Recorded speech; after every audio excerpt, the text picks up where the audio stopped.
छोटरू बड़ समस्ते पसंद करेंगे। बेसी किसी तामझाम करार नहीं, अल्प किसी सामग्री रे आमे आज बनैबा पैनकेक। पैनकेक खास कर छोट पिला को बहुत पसंद आसी थाए। आशा करुच्ची ए रेसिपी आपण मानक निश्चिंत पसंद आसीबो। तो चलते देखि नबा आज रेसिपी।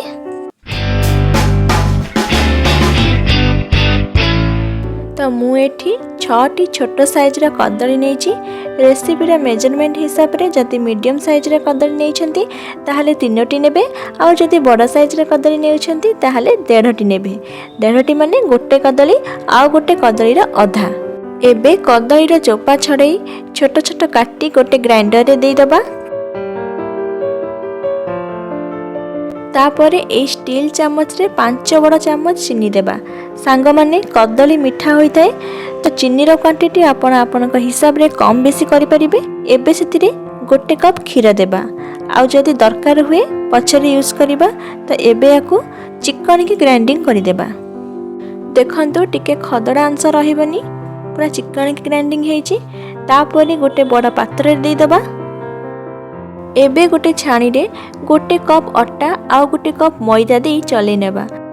सांग माने आपण एटी खाली मैदा बा पूरा हेल्दी करिबा पाई खाली अटा भी नहीं परिबे।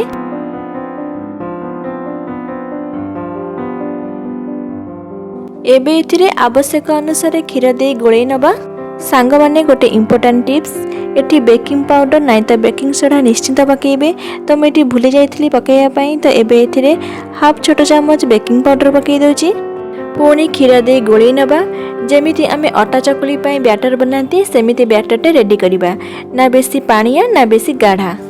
तापरे गोटे पैन को मीडियम फ्लेम रे गरम करी सेथिरे तेल लगे नबा। पैन ताती आसिले गैस रो फ्लेम को लो करी आमे बैटर को देबा। बेसी दबानी, एमती छोट छोट साइज रे बनेबा। एका थरे मु एठी 3टी बनै नेउची। एबे कवर करी 8 ରୁ 9 मिनिट लो फ्लेम रे सिझिबा को देबा। 9 मिनिट पर कवर खोली एमती लेउटेई आर पटटा सिखि नबा। देखंतु एपटे बढ़िया से गोल्डन कलर हो जाइए। एबे एथिरे अल्प तेल दे दबा आ कवर न करी आउ 5 ରୁ 6 मिनिट सेकि नबा। देखंतु एपट साइड भी गोल्डन हो आसलानी। एबे आम पैनकेक रेडी हो गलानी। दुई पट साइड पूरा बढ़िया से गोल्डन हो जाइए। एबे आमे प्लेट को काढ़ी नेबा। सेम प्रोसेस रे बाकी गुड़ा बनै देबा। हल्का मीठा पाई मु एठी गोटे बड़ चामच महू एथिरे दे सजै देउची। महू एठी ऑप्शनल अछि। आउ किछि कटा कदली को एथिरे दे सजै नउची। एबे आम पैनकेक खाइबा पई रेडी हो गला। याकू आपण माने संध्या बेले चा सहित खाई परिबे, नहीं तो सकाळ ब्रेकफास्ट रे खाई परिबे।